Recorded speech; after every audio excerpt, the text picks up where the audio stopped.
This is a poem to and about Jean Rhys. Meditation on Red. You, voyager in the dark, landlocked at Landboat Bungalow number 6, never saw this green wide as a sea, green limitless as the rain that greeted your arrival at Sheraton Fitzpaine. You, destiny, storm-tossed, never saw the rolling downs patchworked in emerald, peridot, mint, celadon, never saw sheep tossed here and there like foam for decoration on this green quilt of Devon. Arrival at Landboat Bungalows at flood time never rid you off the fear of being, the fear of being left, the fear of being left high and dry. So at number 6 there was perpetual flooding, so much drink flowing, so much tears, so much on the edge of but never quite under that quilted green comforter, wishing for blue skies, wanting but never quite believing your craft to be worthy. Such disappointing harbour again. It is very cold, you write. It gets dark early. One meets dark figures. Frost and ice are everywhere.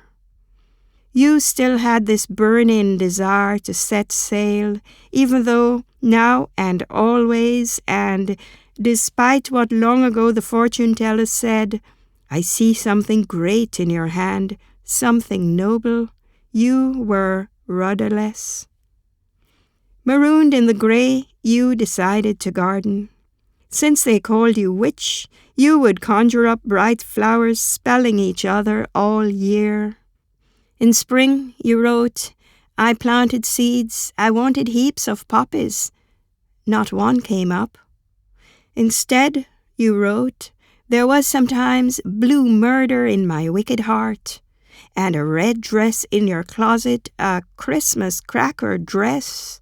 The whole village knew and whispered, waiting for another explosion, like that which long ago came from the attic.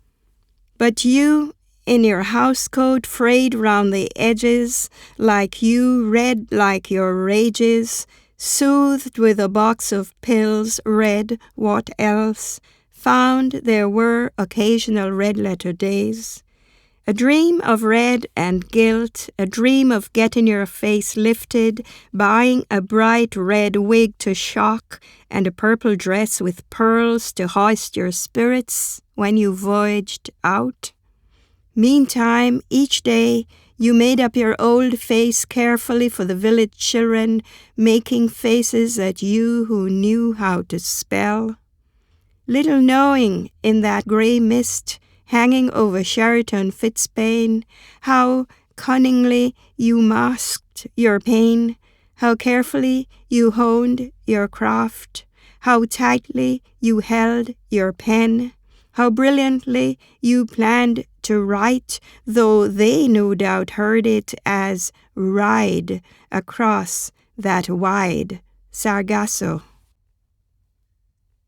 Now in the time of that incredible green again, in spring, in rain, I come to the churchyard at Sheraton Fitzpaine, Devon, knowing you're there, lady, sleeping it off under that dark grey stone, though it says in a categorical tone, here lie buried the ashes of my beloved mother, Jean Rhys, CBE, novelist, Ella Gwendoline Hamer, born Dominica, August 14th, 1890, died Exeter, May 14th, 1979.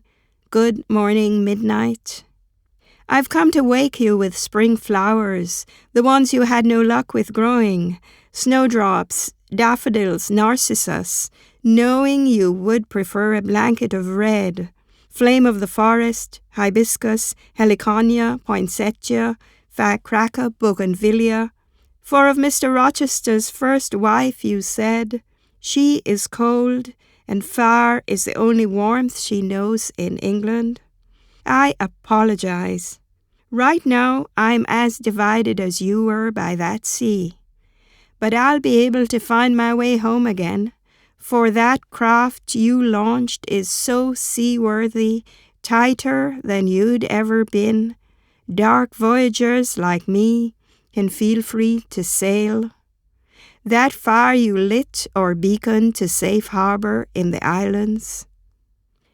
I'd like to take with me a picture, and though you were never one for photographs or symmetry, except in fiction, it's to be taken by the woman who typed your last book.